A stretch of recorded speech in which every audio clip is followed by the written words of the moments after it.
सच्चिदानंद सदगुरु साईनाथ महाराज की जय। ओम साई राम। मित्रों, आज का ब्लॉग आप सभी हमारे साईं परिवार के लिए विशेष लाभकारी और कल्याणकारी है, क्योंकि आज के ब्लॉग में हम अपने साईं परिवार के लिए कृष्ण जन्माष्टमी का जो ये पर्व आ रहा है, बहुत ही शुभ मुहूर्त, इसमें वृद्धि योग और ध्रुव योग, यह दो योग ऐसा बन रहा है कि जिसके माध्यम से आपकी समस्त मनोकामनाएं पूरी होंगी और समस्त प्रकार की सिद्धियां आपको प्राप्त होंगी। जो आपके घर परिवार में बिगड़े हुए कार्य होंगे वह भी बनेंगे। और यह ऐसी तिथि है, क्योंकि ऐसी मान्यता है कि भगवान कृष्ण का जो जन्म हुआ था वो भाद्रपद की अष्टमी तिथि को रोहिणी नक्षत्र में उनका जन्म हुआ था।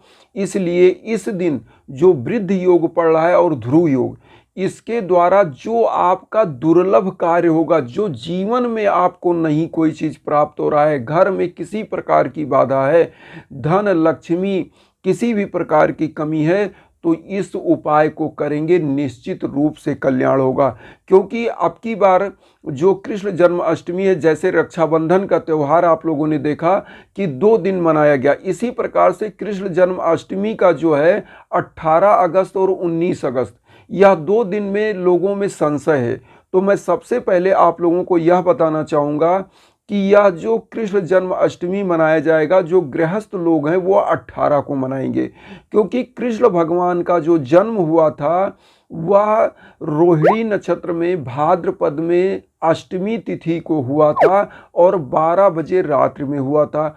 और चूंकि यह 18 तारीख को यह नक्षत्र पड़ रहा है, तो इस दिन यह तिथि में गृहस्थ लोग मनाएं। हालांकि मथुरा में जो मनाया जाएगा, बांके बिहारी मंदिर और कई जगहों पे, वहाँ 19 को मनाया जा रहा है, लेकिन 18 की तिथि में ही अगर मनाया जाएगा तो बहुत ही शुभ माना जाएगा।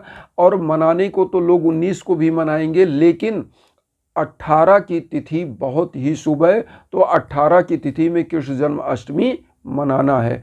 अब यहाँ पर एक चीज़ आज आप लोगों को मैं फिर सूचना देना चाहता हूँ।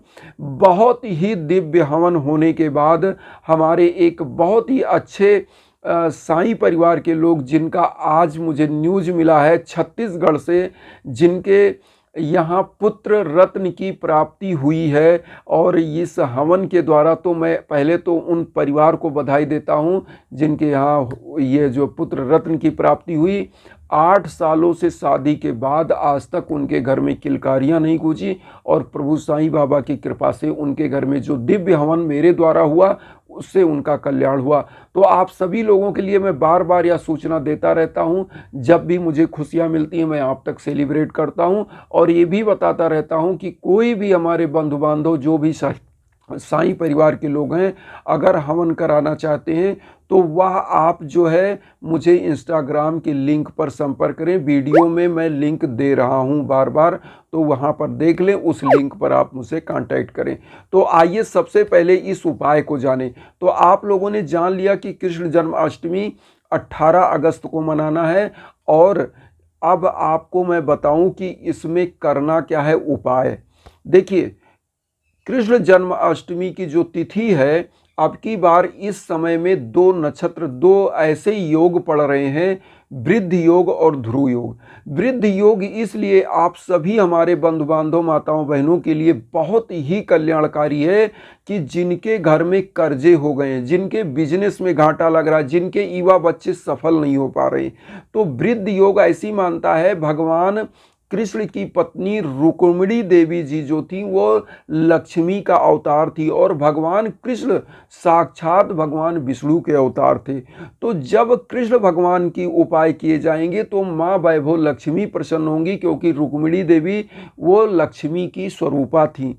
तो इसलिए इस दिन जो वृद्धि योग पड़ रहा है बहुत ही अच्छा, और ध्रुव योग का जो उपाय होता है इसी उपाय के साथ, क्योंकि ऐसी मान्यता है कि ध्रुव योग भी पड़ रहा है, तो ध्रुव योग से क्या होता है, आपके जीवन में जो भी ऐसे कोई भी बाधाएं हैं जो जीवन में आप सफल नहीं हो पा रहे हैं, वह समस्त बाधाएं समाप्त होती हैं इस ध्रुव योग में करने से। तो बहुत ही शुभ योग है। 18 अगस्त को आपको मध्य रात्रि में आपको यह उपाय तो शुरू कर देना शाम से, क्योंकि शाम से क्या करना है, नहा धो लीजिए। लड्डू गोपाल की मंदिर अगर घर में है तो लड्डू गोपाल को अगर मानते तो उनकी मंदिर सजाइए, कृष्ण भगवान की झांकी सजाइए, मंदिर को बढ़िया से सजा लीजिए। और आपको लेना क्या क्या है, क्या उपाय करना है। सबसे पहले तो आप लोग जान लें कि आपको लेना है एक नारियल, जो जटा वाला नारियल जो हम स्क्रीन पर दिखा दे रहे हैं, ये जटा वाला नारियल ले लीजिए और इसमें रक्षा सूत्र लपेट दीजिएगा। रक्षा सूत्र लपेटने के बाद इस नारियल को रख लीजिए और इस पर कोशिश करिएगा पीला रक्षा सूत्र अगर मिले, पीला कलर का धागा। अगर नहीं मिलता है रक्षा सूत्र तो क्या करें, पीले धागे को हल्दी में रंग ले, सूती धागे को, क्योंकि भगवान कृष्ण का एक नाम पीतांबर है, जो पीला वस्त्र धारण करने वाले भगवान कृष्ण का नाम है। तो इसलिए पीला पुष्प आपको लेना है, पीला धागा नारियल पर लपेट लेना है, घी का दीप ले लेना है, अगरबत्ती धूप बत्ती ले लेना है। और आपको इस उपाय को करना कब है, सबसे पहले तो आप इन सभी चीज़ों को ला करके अपने घर में पूजा स्थल में लगभग रात्रि में 7-8 बजे तक रख दें।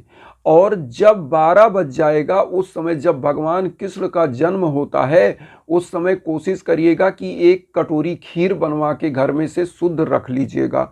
और खीर इतना शुद्ध बनवाइए, उसमें मखाना हर मेवा मिष्ठान डलवा दीजिए, शुद्ध खीर। और उसी का आपको भोग लगाना रहेगा भगवान कृष्ण को जब उनका जन्म हो जाए 12 बजे। और यह नारियल ओम नमो भगवते वासुदेवाय नमः मंत्र का जाप करके लगभग आप शुरू कब कर दीजिएगा, पूजा 11:30 बजे शुरू कर दीजिएगा। आधे घंटे आप उसमें ओम नमो भगवते वासुदेवाय नमः मंत्र का जाप करिएगा और नारियल पे जो पीला धागा लपेटा है इसको लपेट के भगवान कृष्ण के श्री चरणों में अर्पित करिएगा। और उसके बाद घी का दीप प्रज्वलित करिएगा और उसके बाद धूप बत्ती अगरबत्ती और कृष्ण भगवान की आरती करिए। उनके जन्मोत्सव के रूप में इस खीर का भोग लगाने के बाद पूरे जितने भक्तगण हैं सबको एक एक चम्मच खीर दीजिए। और प्रसाद के रूप में क्या करिए, जो शुद्ध मेवे का प्रसाद हो वह बांट दीजिए। और पीले पुष्प का भगवान कृष्ण के श्री चरणों में माला जरूर अर्पित करिएगा। इस उपाय को करने के बाद जो नारियल है, अब आपको करना क्या है, कोशिश करिएगा 11 रुपये जितना आपका समर्थ हो, 11 रुपये, 101 रुपये, जो भी 501 रुपये, जो भी आप इसको क्या करिएगा नारियल के साथ बांध करके और अपने घर के जहाँ पर पूजा कक्ष है उसी में कहीं रख दीजिए, किसी कपड़े में, पीले कपड़े में बांध करके। ऐसी मान्यता है भगवान कृष्ण जब प्रसन्न होते हैं तो उनकी पत्नी रुक्मिणी देवी जी प्रसन्न होती हैं और रुक्मिणी देवी जी साक्षात लक्ष्मी की अवतार हैं, स्वरूपा हैं। तो यह नारियल करेगा क्या, क्योंकि नारियल का नाम ही श्रीफल है।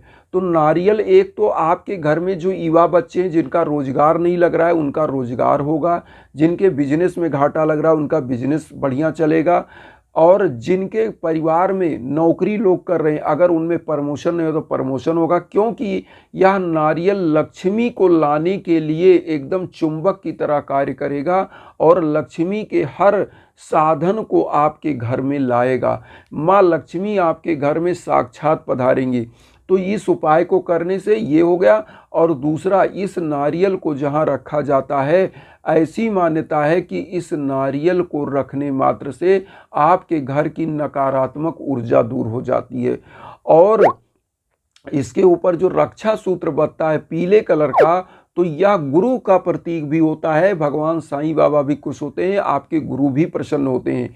तो पीला वस्त्र गुरु का होता है और भगवान कृष्ण को पीला ही, इसीलिए पीतांबर उनको कहा गया। तो पीतांबर मतलब पीला वस्त्र धारण करने वाले, अर्थात भगवान विष्णु, अर्थात भगवान कृष्ण। तो इसलिए पीला उस पर जो धागा है, तो यह आपके घर में शुभता का प्रतीक, आपके घर में हमेशा शुभ कार्य होते रहेंगे। तो यह चीज़ करेगा। इसीलिए मैं आप लोगों से बार बार कहता हूँ कि जब भी उपाय करिए तो उपाय को अच्छे तरीके से सुन लीजिए। मैं एक बार फिर बताना चाहता हूँ क्या क्या लेना है। एक घी का दीप लेना है, धूप बत्ती ले लेना है, एक नारियल लेना, उस पर पीला धागा लपेट लेना है, ओम नमो भगवते वासुदेवाय नमः मंत्र का एक माला 108 बार जाप कर लेना है। और उसके बाद इस नारियल को भगवान कृष्ण के श्री चरणों में जब 12 बजे मध्य रात्रि में उनका जन्म हो जाए तो चढ़ाकर खीर का भोग लगा के सबको वितरित करिएगा। ऐसी मान्यता है कि माँ वैभव लक्ष्मी को खीर भी अति प्रिय है।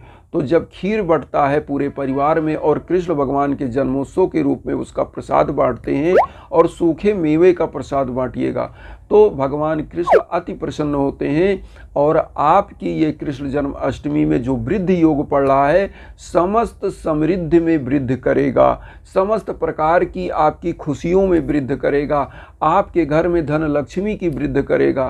तो और आपके घर में अगर संतान नहीं हो रही तो संतान की वृद्धि करेगा। और यह उपाय करने का बहुत ही अच्छा मुहूर्त और शुभ मुहूर्त।